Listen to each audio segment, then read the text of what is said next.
Hello everyone, and welcome to another episode of Revv Evolution. And yes, you probably guessed it by now, we've got a Mini. And we've got the all-new Mini Cooper 3-door variant.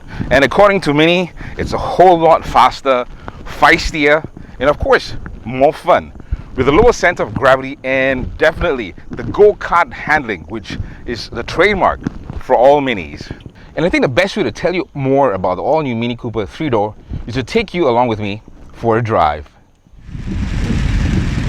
Alrighty folks, we're in the Mini Cooper. Of course, this is the hardtop variant, available in two variants. We also have a convertible, which we hope to be getting really soon.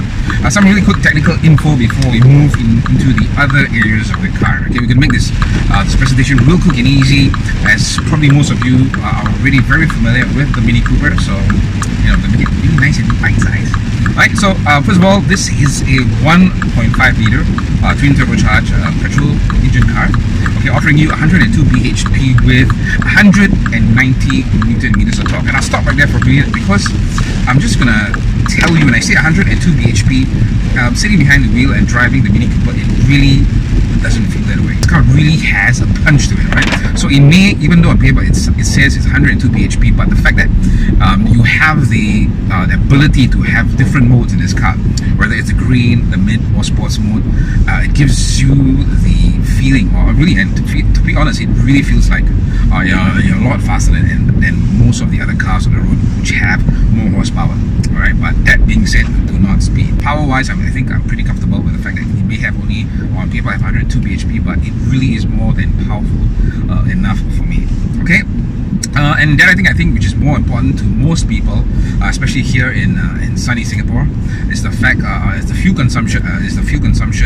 Or how much are you going to get from fuel, basically? Well, on paper, Mini says that it's about 18.9 kilometers to the liter. All right. So, but with our real-world testing right here in Singapore, and the fact that we've got there's just so many jams and different conditions, and we've managed to kind of squeeze out of it about 16, which I think is a pretty good enough figure for the fact that this is once again a turbocharged car, and it all depends, and I feel that honestly that it all depends on how heavy you are on the pedal. Right, so if you're a bit light-footed, you always stay in the green mode. I think your fuel consumption numbers should be quite healthy. But on that being said, if you're the kind who feels that I want to leave it in sports mode and keep on gassing it whenever you drive, of course the numbers are going to be different. Right, so that's how it is. Right, okay, so there we go on the fuel consumption of the car. Well, first of all, okay, let's talk about weight. With the new Mini range, what they've done is they've actually added some really a number of weight saving features. Okay, and what's it's all about, once again, the lighter the car is, you get more better numbers off in terms of fuel mileage. Well, lighter materials in the car itself, starting from the engine covers, which is made of carbon fiber reinforced plastics. Okay, so this really, in terms of helping you save weight, this really does help in the long run when you're talking about fuel consumption.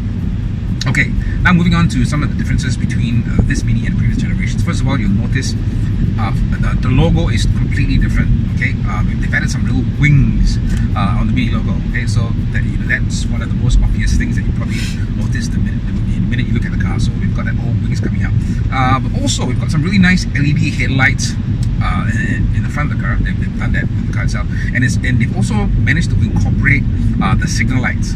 This is once again something that they've done not only for this Mini, but the new Minis coming out on the road itself. So you probably noticed that they have integrated signal lights being built to the car itself. But one of the main differences for me is the rear tail lights. Okay, we've got that Union Jack design being built into the rear tail light. So this really kind of sets this apart from the earlier generation of Minis. Okay, so that's, I think it's something which I kind of love, by the way. And moving on into the interior of the car itself, with this Mini, you have this thing called the Mini Excitement Package. Okay, the Mini Excitement Package kind of introduces a couple of cool features into the Mini, which it was, once again, it's all about Mini, right? So yeah, things like your ambient lighting.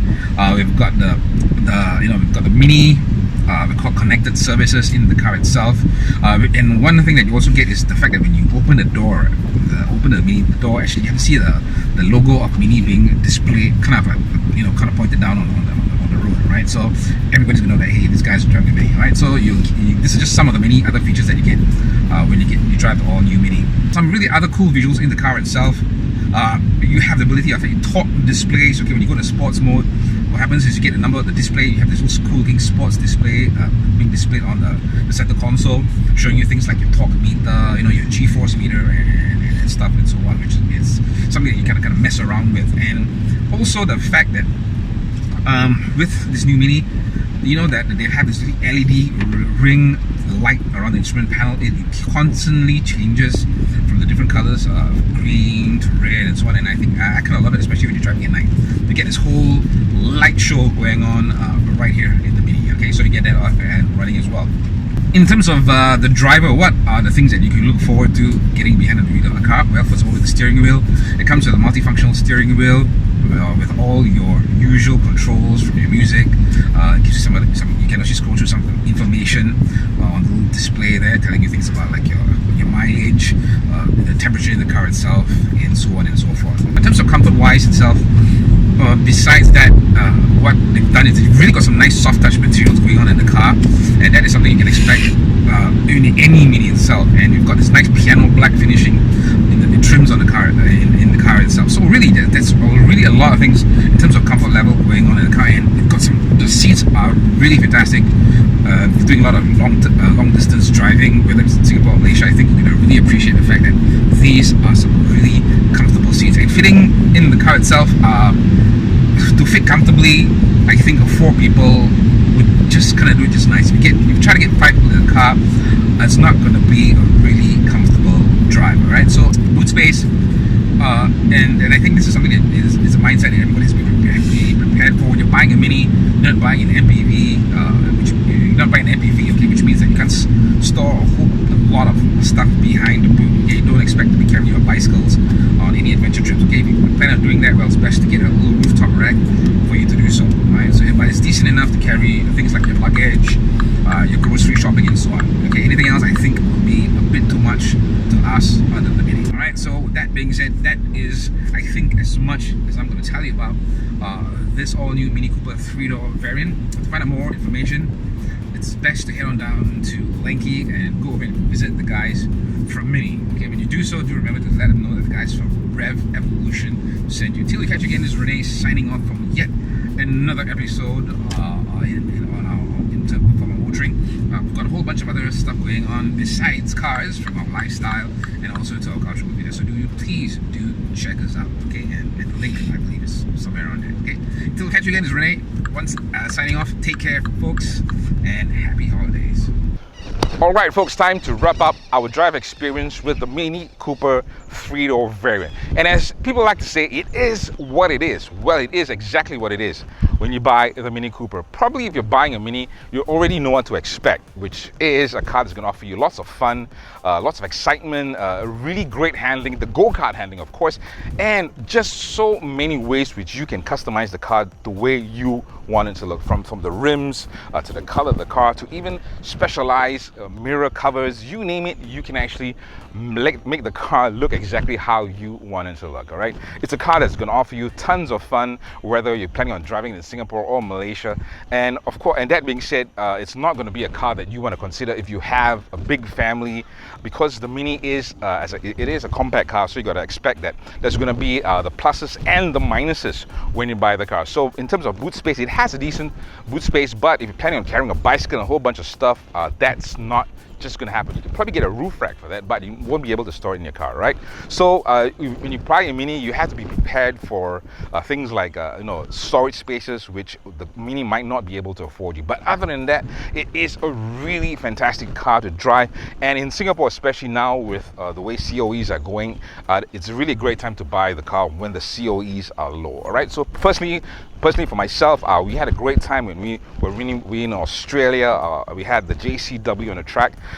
The Mini handled perfectly, okay, handling all those slalom courses and a whole bunch of stuff. So in terms of handling, I would say the Mini really is one of the best handling compact cars out there. Right, it's now time to talk pricing and how much is it going to cost you to drive the Mini Cooper 3-door variant right here in Singapore. It's going to cost you $130,088 inclusive of COE and with an annual road tax of $684. Now, of course, you want to check with Mini on the most latest updated pricing. Well, folks, that's as much time as we have for you right here on Revv Evolution. I certainly hope you enjoyed this episode on the Mini Cooper 3-door variant. If you want to find out more about the Mini Cooper 3-door variant and the rest of the Mini Cooper range, head on over to their showroom at Lenki. And if you want to find out more about Revv Evolution and everything that we've done so far, whether it's our motoring segments, our lifestyle segments, and our cultural videos, just check out our link right over here. And let's not forget our social media platforms. Till you catch you again, this is Renee signing off. And as always, folks, do not use your handphones when you drive. Do not drink when you drive. And always look out for cyclists and your fellow pedestrians. Till you catch you again, this is Renee signing off.